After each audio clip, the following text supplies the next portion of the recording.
And welcome to the station, Kentucky's Conservative Outpost, the only television show in this state that talks about news and in politics and issues from a conservative perspective. And so local conservative politics. So we hope you enjoy this.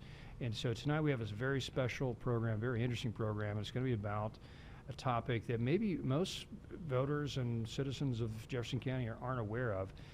There was a bill passed earlier in the year, and we happen to have one of the co-sponsors of the bill with us tonight, Kevin Bratcher, and it is a bill that allows for unincorporated areas of Jefferson County to form their own cities. So if you wanted to become like the city of J-Town, say you live in PRP and you want to have the city of PRP, well, you could do that. If you want to be in Fern Creek and you wanted to join the city of J-Town, well, you could do that.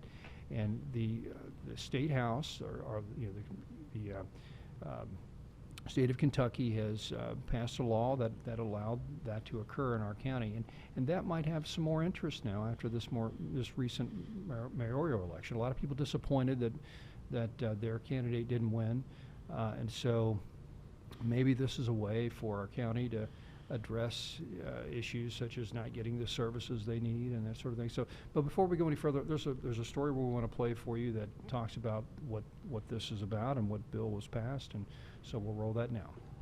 In Frankfort, lawmakers advanced a bill that some say could dismantle the Metro's consolidated government plan. WHS 11's political reporter Rachel Droz has more on the possible legislation. Kentucky lawmakers are trying to pass a bill that could lead to places like Okolona becoming its own city instead of an unincorporated area of the Louisville Metro. This legislation only applies to Jefferson County. It would allow local areas in the metro to vote to create a new city or join an existing one. New cities would need to have at least 6,000 people. 75% of eligible voters in the area trying to join or create a new city would need to approve it. Only 66% of voters need to approve annexations and incorporations in other counties. If 75% of the people want a city because they're not getting the services that they are already taxed for and they'll continue to be taxed for, then we have to let them have a city. Those in favor of the bill say this will ensure everyone in Jefferson County gets equal access to the services they pay for. We've had 2 decades to see how merger has evolved. It's been very beneficial in many ways, but unfortunately disappointing for many residents of the unincorporated Jefferson County area. Many feel that they are ignored. Those opposed say while they agree there are improvements that could be made to the current system, this bill would lead to the undoing of merged government, which could leave all of Jefferson County residents with worse services than they're getting right now. What that was like before, for example, in policing, in areas near Bardstown Road and the Waterston Expressway, there would be an accident and the police would literally argue about, is that going to be on the county or is that going to be on the city? This bill was voted out of a House committee and now heads to the full House for consideration. If approved, it still would need to make it through the Senate before it could go to the governor's desk. In Louisville, Rachel Droz, WHAS 11 on your side. Okay, there you go. That's a great setup to this segment. Interesting bill. And we're privileged tonight to have one of the co-sponsors of the bill, Kevin Bratcher, and Congressman from which district is it? State Representative, 29th District. State Representative of 29th District, which is the southeastern part of Jefferson County and some other areas. Fern Creek, Highview, and a little bit of J-Town. There we go. Terrific. It's my stomping ground. So, and you're actually my state representative, so I'm glad to have you here. And so we also have Jim Waters tonight. I think our audience is familiar with Jim. And good to be here. Jim's awesome and has great things to say about everything. So, so why would this bill even be presented? What's the background? Why would this be of concern? Because and before you answer that, I think a lot of the criticism is, well, you're just trying to reverse metro government. You know, we created this great metro government that incorporates the whole county, and this will just destroy that. Why would you do that? You know? Well, you know, merger of Louisville and Jefferson County has been in business now for 22 years, I think, at least 20 years. And after 20 years, upon reflection, and after the COVID thing, you know, and COVID has kind of showed the stress and strain parts of all governments across the nation. And there was just an outcry of, after there were basically it boiled down to that there was not a lot of police presence anymore in the counties. Crime spiked during COVID. There was the whole thing that went on downtown, and a lot of police officers quit or retired, and everybody was thinking, what are we doing here? We can't even find a police officer in Fern Creek or out East End, Linden, and some areas. There's just no Jefferson County or LMPD police officers out there. Right. So we all got together, me, Jason Nemes, Jerry Miller, and Ken Fleming, and said, let's look at ways to remedy this. And one of the ways that we came up with and was quite successful was passing the House Bill 314, which among other things sets annexation. If say J-Town or one of the St. Matthews or one of the cities wanted to annex areas, Shively, they could annex, and that there was a freeze on that, or there was it was hard to do. There was a lot of hoops. It would be easier when this thing takes effect, and also to create an unincorporated area like PRP or Fern Creek or Okolona, to create their own city with their own mayor and their own police force. Right, and that would solve a lot of problems for folks living in that area, because first of all, it brings government a little closer to home, so you feel like you have more connection with what's actually happening. I mean, in your community, and so you're saying basically people would get better services if they had smaller cities that that would focus in on their area, their neighborhood. I mean, you could have your police force, like J-Town has a wonderful police force and very well funded, obviously, because J-Town's has a great tax base with the J-Town Industrial Park. Let's just be real clear about that. And it's they're really blessed to have that. But there are other areas of town that also would have a good tax base if they created their own city, and that would translate into great services and great local government for those areas. But they're not getting that now as part of Metro government.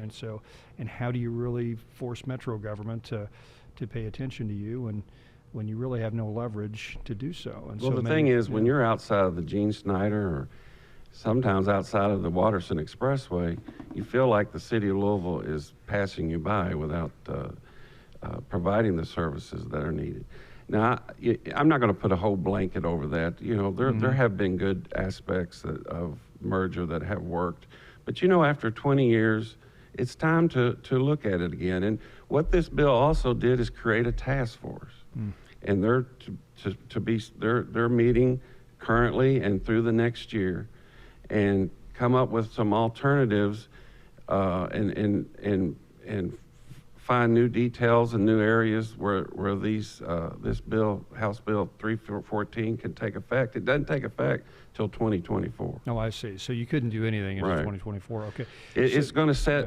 We're going to have this task force. Okay. And it's going to be a whole another year through 2023, and come back in the 2024 session and see if we want to continue with what's on, because it's already, the ship has sailed on this annexation and incorporation of unincorporated areas. But this task force can say, well, now wait a minute, let's stop and look at it. Is this the way we want to do it, and do we need to improve it? So. Well, if you're someone that lives in one of these incorporated areas, I mean, what would you do to say you're interested in seeing this happening? What could they do? What should they just wait for this task force or should they call someone and say, hey, I'm interested in maybe doing that? I mean, what's? Well, there's some groups already meeting. Oh, really? I think Lake Forest has put together a group just to be ready. And I've heard that the Lake Forest meeting got pretty heated, so it's not a done deal that everybody wants this. Because if you are an area that wants to do their own city, it has to be 75%. That's a strong margin of votes. Now, or if you want to, and you got to have, and the city must be 6,000. 6,000 people. Yes. Right. Okay. Or if you want to join another city, like say, Highview joins J-Town, it could be 66%. But Right. that's still a pretty strong threshold to meet. Right. So either way. And question, and I'm going to get to you in a second, Jim, because I want to hear your thoughts on this. But one of the key questions is, what about how would taxes work? So say I created my own city.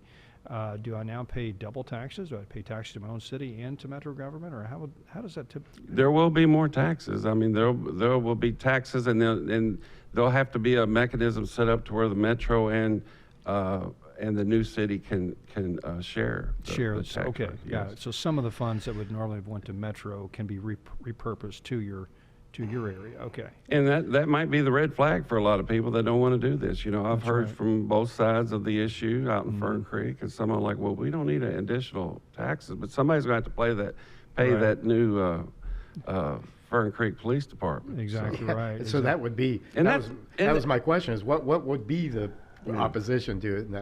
And that's why we set such a high threshold of 75%. it's got to be That's allowed. right. You know, if 75% is voting for it, then you could say a super majority won it. That's right. That's right. Has Metro, has this been a success?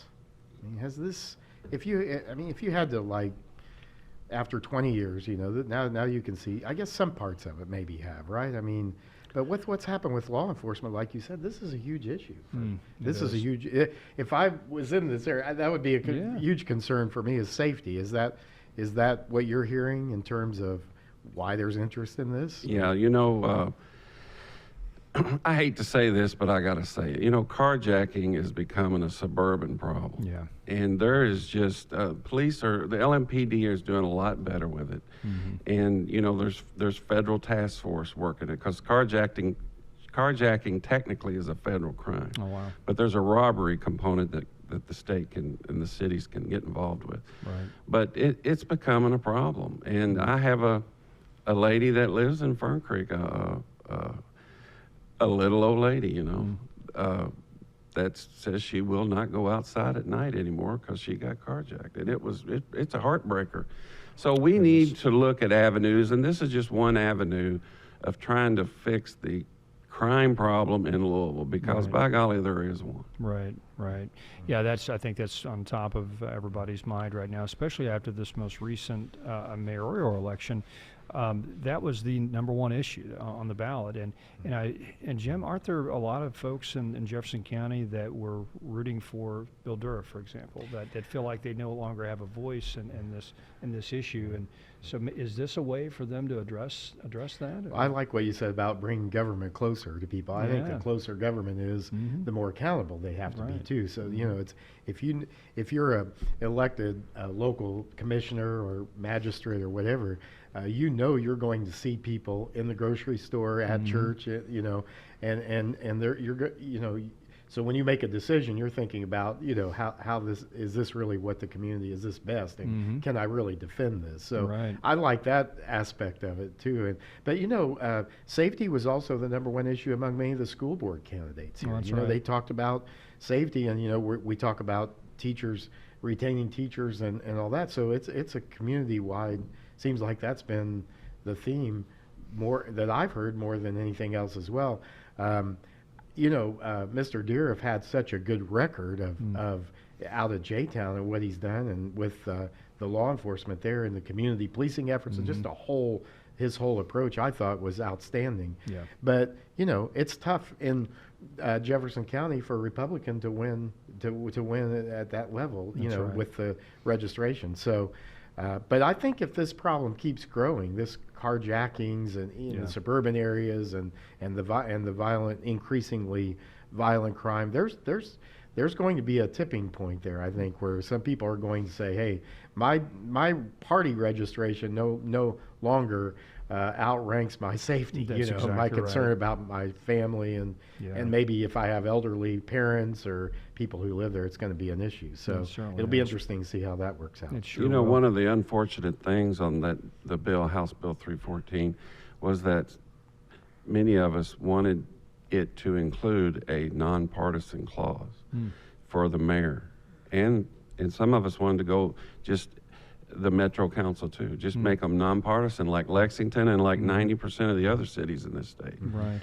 And but that didn't happen, and I think the citizens of Jefferson County, Louisville, would be much better served if it had happened. Well, explain why that would be, because many folks may not understand why. Who cares if he's a Republican or Democrat? But what would it be that folks from the another party, for example, a Republican, might have a better chance if he was running in a nonpartisan race to become mayor? Is that really the bottom line? Sure, because you have a long ballot, and it started at the top with the Rand Paul for senator and Booker for senator, and there's a lot of partisan and a lot of people will just go straight ticket or whatnot, and it's just Lexington seems to have had a very good stretch as nonpartisan. They have, and I was there's like only 7 cities in Kentucky that are partisan. Really. And that was one of our points, but we couldn't get it over the line. Well, and Bowling Green is nonpartisan. They take the top 5 city commissioners. That's one of the fastest growing areas in the state. Yeah. But Lexington actually elected Linda Gordon is a registered Republican, right? Which she probably couldn't have won, and she's done a great job. She won re-election. So it's in a city where Democratic registration is higher than Republicans, but she got reelected and by a pretty good margin too, I think. So interesting. So but because the nonpartisan seats there, the focus becomes more too about the actual policies and the candidate and the policies. That's right. That's right. So when that happens, law enforcement that was a big part of that election too, I think, in Fayette County. Yeah, this day and age where people are just so tribal in the way they vote, and just the knee-jerk reaction of just voting Democrat or Republican based on your tribal affinity and the straight ticket voting system we have in this state, I think really plays into that, unfortunately. And so I think our local races are too important to let that kind of mess things up. So I love it, nonpartisan. A lot of the statements made during that time was that potholes don't understand party politics. That's right. And crime. Both parties, all parties are to reduce crime. That's it's just not a political. Yeah, there are perspectives that each party brings to the table that are different, but still, clearing out that sort of knee-jerk one-party voting, straight ticket approach would really help in this tremendously. So, and I agree. I want to just hammer down on that. I think that's extremely true, and I think the less partisan we can be, and whatever we can do to contribute to that, the better policy and the better city we're going to have here, and we've seen it in other places. So I think that's really important. That it's important to encourage our citizens not to think so much in a partisan way, but who is it that's going to give the best policy for my children's education, for my family, and be able to come together and think. There's going to be differences. There's and that's okay. That's healthy. But that's true. But when it becomes just like you said, tribal, and I'm just not going to consider anybody other than whatever party I'm in, and that can work both ways. I think that's too bad. And it seems I'm a Republican. I have been. I've lived in this county my entire life, and I don't think I've had a Republican representative that represented me on the county level since we've had merger. Right, we used to have Judge Rebecca Jackson, who was a county clerk, and she represented our area of Fern Creek and all the unincorporated areas, and that's the last time we had any sort of Republican leadership from the county level. And so, granted, maybe I'm kind of contradicting ourselves from a moment ago.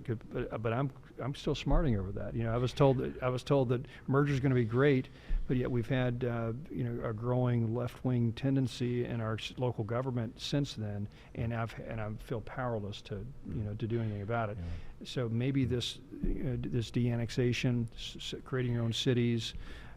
Maybe that's the way to deal with this, and of course that's the criticism of this. Oh, you're trying to blow up merger, But should it be about the system, or should it be about what works best for citizens? Merger. The argument for merger was this will provide better services and more efficient government. So if it may have at one time, but maybe now, like this task force, I think this is great to see what other options there should be, or how can we improve. We should always be thinking more about what's best for citizens. Just like education, we should be thinking about what's best for students, not just protecting some system because we got a system in place. You know, if the system doesn't work as well, then, you know, I think it's great to have leaders, and Representative Bratcher, you're one of those, and others who are willing to, you know, look at what's happening and say, is this really best, or can we improve on this? Or maybe it worked at one time. You know, like you mentioned, at one time, I think you probably saw more law enforcement in some of these other areas. And if that's not happening now, then you can't say, well, you know, we're just, you know, married to merger. I mean, you know, that doesn't mean anything for anybody. So Kevin, do different eras require different systems of governance? You know, maybe that's what it is. This is 20, 30 years later after merger, and, you know, our culture, our society has changed a bit, the way we operate. We used to have more of a consensus about how we operated government, local government, national government 20 years ago. Now we're much more divided. Man, it's much more of a partisan view about how to deal with things such as crime, and so maybe we need a new system to reflect the different values we have. Well, I was a big advocate for nonpartisan. You know, to reinforce what you just said, if you look at a map of the way the voting patterns was in Jefferson County, it was along the Gene Snyder all the way up to northeast, and especially southwest. It was all red. Yeah. And then downtown was all blue, dark blue. And you know, we picked up some state reps, longtime state reps in the Valley Station PRP areas, Republican state rep now. Okay. Okolona, Fairdale is just the other night. You know, we picked up 2 there, and there's 16 state reps in Jefferson County. It's always been 4 or less Republican out of 16. Interesting. Now it's 7 out of 16. Is that right? Wow. We picked up the other night. We picked up 3. Yeah. Wow. Well, congratulations to the Kentucky Republican Party, because they're doing a great job in our state house, and yeah, you and your colleagues are doing wonderful work. So, but and the red wave, we were talking about a red wave. It really wasn't a red wave, but maybe it's knocking up against some of the areas. But you know, if you have nonpartisan areas too, then people make their decisions based on how safe is this community, or how good are the services here, and then it can be healthy, because it can be a competition between areas, and it can force areas that aren't doing as well to pay attention to some of these things too. So if you have a situation where people begin to move out of you know, some of the unsafe areas into other areas, that could also be a motivating factor for less partisan thinking and more about good policy. Absolutely. Well, that's all the time we have in this particular segment, but I tell you, this is going to be an interesting issue to follow, and if you live in an unincorporated area, which is the area that would be just outside of the traditional Louisville boundary, right, which is, I think, right around the Watterson Expressway is how to kind of frame that. So you live between the Watterson and the edge of Jefferson County, and you're not already in a city like J-Town or Douglas Hills or Shively, then you are someone that could change the way they operate their local government. You could have your own city, and is it worth doing that? Don't know, but a lot of people are sure considering that right now. So we're gonna have some more shows about this in the future. Kevin, thank you for appearing on this, and thank you for your work on that bill. And we'll be right back. You're watching the station.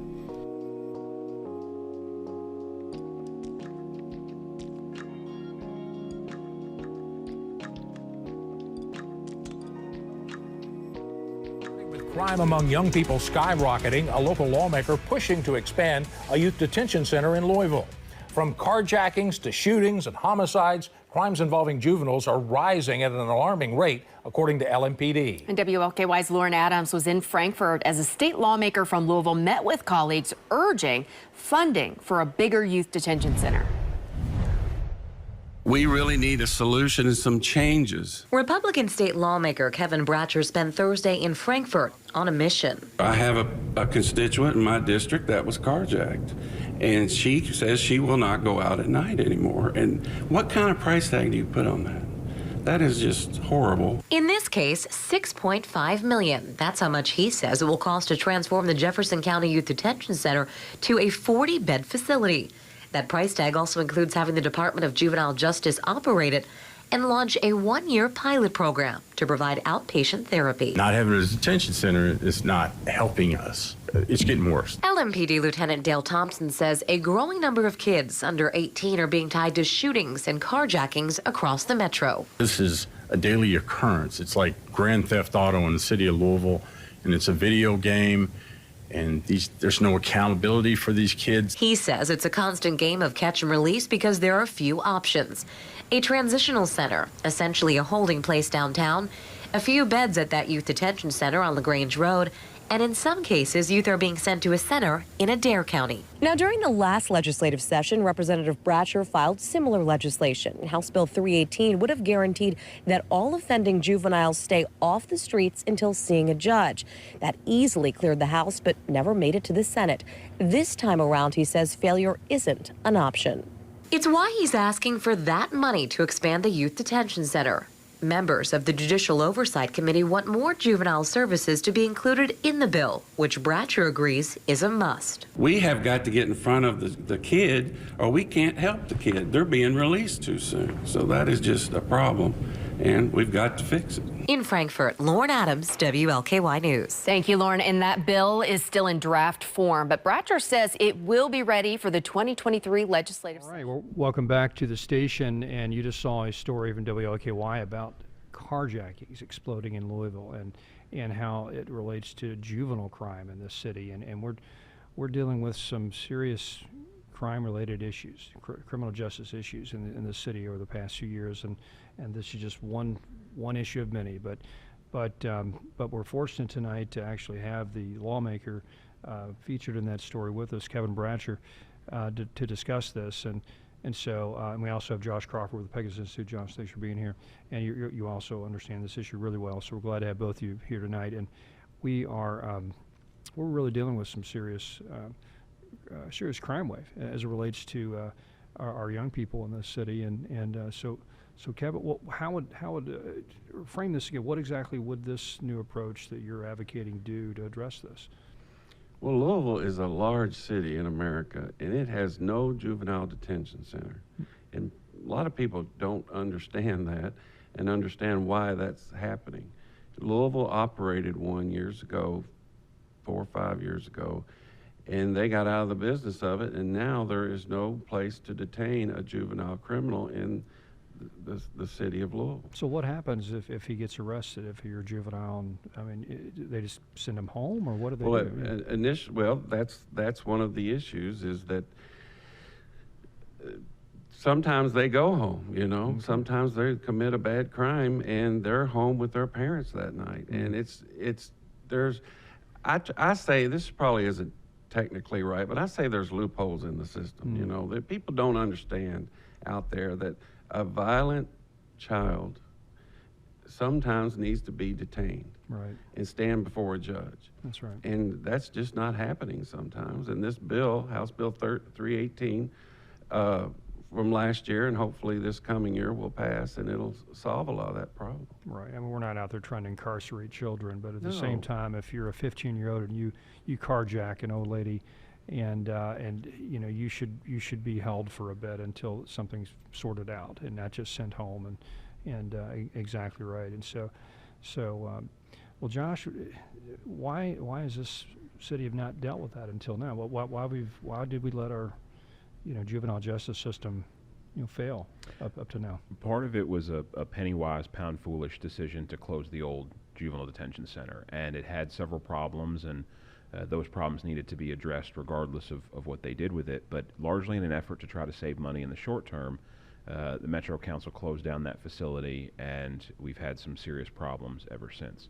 The other thing is that we've done a lot in recent years in the Commonwealth to address the sort of low and middle ends of juvenile offending, to try to make it better, the system better for kids who, steal the proverbial candy bar from the convenience store, right? Make sure that kid gets back on a positive path. But what we have somewhat neglected is these violent and serious offenders. And so what House Bill 318 from last session did, and part of what will be included in this bill, is deal with violators of KRS 532-200. Now, for most of the listeners and watchers to this program, that number won't mean much, but that's the narrow violent offender statute in the Commonwealth. So you're talking about murder and homicide offenses. You're talking about robbery in the first degree, burglary in the first degree, rape, arson, those kinds of offenses. So when you're talking about kids who are going out and doing these kinds of things, those offenders need some additional intervention, some additional accountability to make sure that public safety is adequately protected, but also because the time that needs to be invested in those kids to put them back on a positive life course is far greater than some of those lower end offenders. When is the last time we had a juvenile detention center in this city? It was a couple of years ago, so it was probably about 3 years ago. Okay, yeah. so it's all right. And since those past 2-3 years, we've had a real spike in crime, just nationwide, and but Louisville specifically. So what a terrible time for that to be closed down. All 3 of our deadliest years on record in terms of homicides have been in the last 3 years. Wow. Now, homicides and shootings are down quite a bit this year. That's a really positive thing, although this year remains a historic outlier. For 35 years, from 1980 to 2014, this city averaged about 55 homicides a year. And so we're at just under 140 right now. My goodness. And that's, again, a pretty significant decline from last year's 188. Mm-hmm. But almost all of that decline is with adult offenders. And that's because we can leverage various things in the adult system to go after the serious offenders, get them off the streets, and try to break that cycle. We don't have as many of those tools as it relates to some of these juveniles. And so being able to do that can help drive down those numbers even further here in the city. Oh, goodness. So Kevin, what brought this issue to your attention? Was it the lady you referred to that in your district that got carjacked? Is that what this? Sure. My district in Fern Creek, Highview, and J-Town has a lot of police officers, and I talk to a lot of them, and many times they're saying, you know, we can detain a child or arrest a child or whatever they call it for juveniles that has done a serious crime, and we have to hold on to them until what's called a CDW, court designated worker, shows up and decides what to do with the child. It's not just if he's 21 years old, you arrest him, you take him to the jail. With a juvenile, there's a whole bunch of hoops you got to jump through, and many times justice is not served during those hoops. And let me tell you this too, I'm pretty conservative on crime. I don't think anybody would argue with that. But when we first did this bill last year, Josh was at the table, I was at the table, and the city of Louisville, a mayor's representative was there. And now nobody's going to accuse Mayor Fisher of being super conservative. And we were all sitting there, the left side and the right side was sitting there saying, we need these children to at least be detained so that the city of Louisville, who has a slew of services that they could provide the child, but the child was going home too early, was released too early before the city of Louisville could meet with the child, assess some things they could do for the child. And they were frustrated as much as anybody else, that the city of Louisville could not get in front of a disturbed child, a child that was committing a crime, long enough to help that child before he was released back into the community. And that was a big problem, and it's still there. Interesting. So there really is a lot of bipartisan support to tackle this issue, so that's a good sign. So that shows that something can happen. But this has to happen at the state level, is that right? So that's why we're doing this law. So what was it, House Bill 318 at one time? And did it pass or did it not pass? It passed the House overwhelmingly, and it stalled out in the Senate. The Senate, okay. Well, that's a so shame. we're going to try to rectify that this time. This time around, okay. All right, very good. Well, and I've got a little pet peeve about crime in this city. Graffiti. I'm so tired of graffiti in this town, so let's build a detention center for graffiti, for graffiti vandals. So I don't know what we do. We just maybe make a big, art center or something. Give them spray cans and finger paint. I don't know. Just lock them up for a week. So this is what you get. And so anyway, but well, this is a great segment. We appreciate Kevin your work on this, and we hope this gets passed. And so the next session is when? It's this spring, right? Is the next? Well, it starts in January. Okay. My goal is to, we meet for 1 week in January. This is the short session. We meet the first week of January, and then we recess until the 1st of February, Okay. and then finish through till April. Okay. My goal is to get this past the very first week we're in, first week of January. If you're a listener at home, how would you help support this? I mean, could you just call your congressman, call your state rep? Call your state rep and your state senator, senator and say you want something done about juvenile crime in Louisville. All right. Our TV signal reaches mostly the Louisville DMA, so Louisville and about 2 counties out. So are there any state reps or senators that should really be called to really All encourage of them. All of them? Okay. All of them. Call but all I think of them. most of them are on board. Okay. All right. Well, good deal. Well, this is great. Well, thanks for your work on this. Grace and Josh, thanks for being here. And you're watching the station, and we'll see you next week.